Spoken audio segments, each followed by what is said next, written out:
Hello, I'm Dr. Tina Cannon from ChattState, and in this video segment we're going to be discussing how to use the TI calculator to find probability with standard normal distributions and normal distributions, and then we're going to take a probability and find a z-score.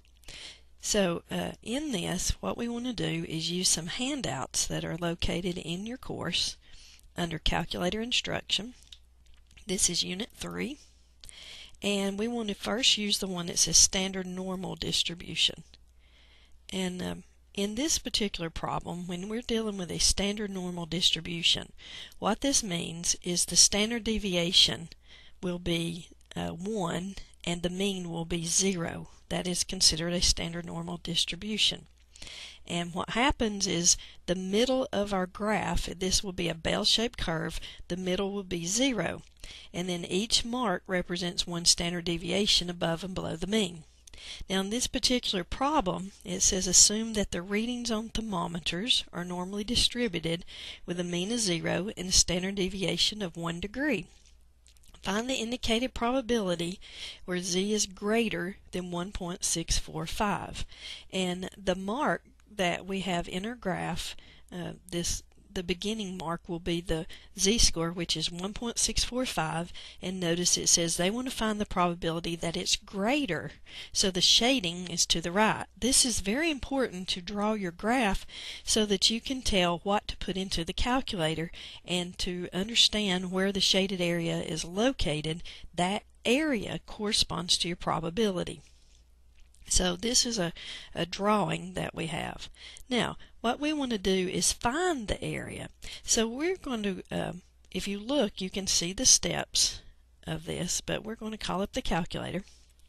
And under second and variables, notice it says distribution. We're dealing with a standard normal distribution, so that's the key that we want to use. So we're going to push second and vars for variables, and we're talking about a normal distribution, and it's cumulative from this z-score 1.645 all the way to positive infinity. So we're going to pick number 2 because it's cumulative.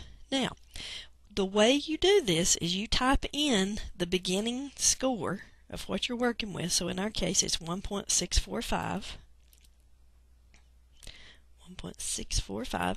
We have to place the comma, which is located above 7, and then we have to put in the ending value. Now our ending value, this graph goes over to positive infinity. So what we're going to do is we're going to put in a very large number. So I'm going to type in a bunch of 9s. So it goes off to positive infinity. Now, this calculator is defaulted so that the mean is 0 and standard deviation is 1. So you do not have to put anything else except a parenthesis. And when you do this, it will give you the probability. And we're going to round our probability in this to 3 significant digits. Well, if you round this, the 9 becomes 10, 4 becomes 5. So notice the probability of having a temperature from 1.645 up to infinity is 0.05 probability. Now, sometimes you will have to read the problem to see if it asks you to write it in percent. The majority of the time it will say find the probability, so you'll leave it as a decimal. So that is how to work with a standard normal. Now, if you scroll down, you can see this handout also tells you how to draw the graphs, which we're not going to use that a lot, but I put that on there in case you wanted to. Here's another example. Assume the readings on the thermometers are normally distributed with a mean of 0, standard deviation is 1. That's very important because that tells us it's a standard normal. They ask you to find the indicated probability where z is less than 1.645. Notice we mark off 1.645. Now remember, this is 0. So 1.645 is to the right of 0. And it says shade to the left because it's less than. So if you think about our boundaries, it's going from a negative infinity up to 1.645. So we're going to call our calculator up. We'll do second and vars. Normal CDF, but the difference is now the beginning of this starts over at a negative infinity, so I'm going to put a negative and then several nines. Very small number, comma 1.645, and close it up and push enter. Now notice if you round this, it's 0.95. Now if you think about the graph that we had a few minutes ago from 1.645 to the right, and this one is 1.64 to the left, the area is 0.95. The area here was 0.5. If you add those up, notice the area under the curve would be 1. So all the area underneath this, so if you think of about it being a percent, 100% of the graph. So you can check yourself to see, since this went to the left and the other one went to the right, it should add up to 1. So that's an example of the standard normal. Now, what I want to do is go back to your course, and under Calculator Instruction, Unit 3, I want to pick the one that says a normal distribution. How to use a calculator for a normal distribution. Now, I want to scroll down to the example that they give us. Now, I'm going to do this a little different than what they're showing you. I want to use what we've been doing for the standard normal. Now we're going to deal with a normal distribution. Notice the problem. Given a normal distribution, which that's what the other one was, but the difference is this, for which the mean is 70 and the standard deviation is 4.5. This is a more realistic problem because a lot of times we're not going to have a mean of 0 and standard deviation of 1. So this particular problem, the mean is 70, standard deviation is 4.5.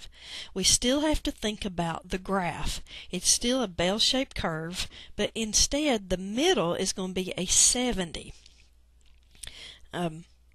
So let me call up the calculator and I'll show you how to use this. We are still going to use second and vars normal CDF number 2, and we're still going to put in our boundaries. Now notice this one that we have, they ask you, it's a standard just a normal distribution means 70, standard deviation is 4.5.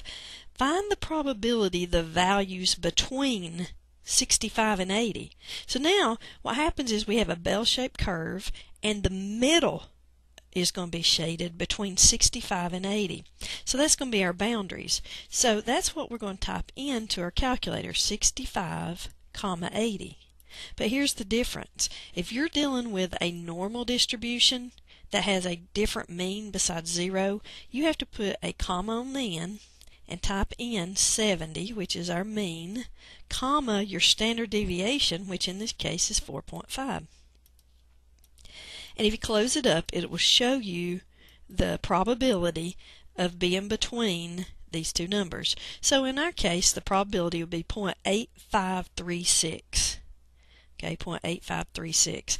If it says write it as a percent, notice that's how this handout, this is from a website. Notice they wrote it as a percent. But you remember, if it just says find probability, you'll put in 0.8536. The next thing I want you to think about is it says the probability that a value is greater than or equal to 75. So we're going to do the same problem, second vars, normal CDF number 2, but we're going to have different boundaries. The probability is greater than 75 means from 75 up to infinity. Now I am not going to use what they use. I'm going to use what we did in the standard normal. I'm going to put a bunch of 9s because that goes off towards positive infinity. And then I'm going to put in 70, comma, what was my standard deviation? 4.5. So notice the difference in this. You still put your two boundaries, your lower bound, your upper bound, your mean, and your standard deviation. Push enter, and notice our probability is 0.1333. And if I scroll down, 0.13. See, they wrote it as a percent, but we're going to write our probability as 0.1333. Okay, you'll have to look at your problem to see where they want you to round. Okay, the next part. The probability that a value is less than 62. That means that the shading is on the left of 62. So it's from negative infinity up to 62. So second vars, normal CDF number 2, we're going to put in a negative 9999999, comma, 62. But you've got to remember to put in the mean, which is 70. And the standard deviation in our case is 4.5. Close it up, push enter, and notice the probability is 0.0377. If we scroll down, now notice they convert it to a percent, but our probability is 0.0377. Okay, now the last thing I want to show you, and this is important because a lot of people miss this. What they're going to do is they're doing reverse in this of what we've been working with. They're going to give you the area, the shaded area first, and ask you to actually find the z-score. Now notice they ask you to find the 90th percentile of this distribution, which means shading from the left to the right underneath the curve is 90% of my values. They want to know what would be the score for that. So if you notice, in dealing with the 90th percentile, we use a different value. We're doing the inverse norm. Let me pull this up for just a second. Here is a chart, and this will give you an example. I don't have a graph with me, so I'm just going to use this. What they're wanting you to do, now this particular problem was a normal distribution, but I'm just going to explain. What happens is from the beginning of the graph to the middle, that's 50% of my values. From the middle over to the right is another 50%. So if they're asking you to find the 90th percentile, that means going from the beginning over here at negative infinity all the way over until where 90% of my values, 90% of this area would be shaded. Okay, so we're going to come back down to the problem. We are going to use what we call the inverse norm. We're going from the shaded area to a score. And the way we do this, if you call up your calculator, do second vars, you can find inverse norm number 3. Now, the way you type this in, notice you will have to put in your probability that they give you first. A 90th percentile, you've got to change it to a decimal, is 0.90. We are still dealing with a mean of 70, so we put a 70, and a standard deviation of 4.5. So we close this up and push enter, and what this is telling us is our our actual score, or x value, is 75.8. Okay, now here's what this means. From negative infinity up to 75.8, 90% of that graph would be shaded from those points. So this is an example of using standard normal and normal distributions using the TI calculator.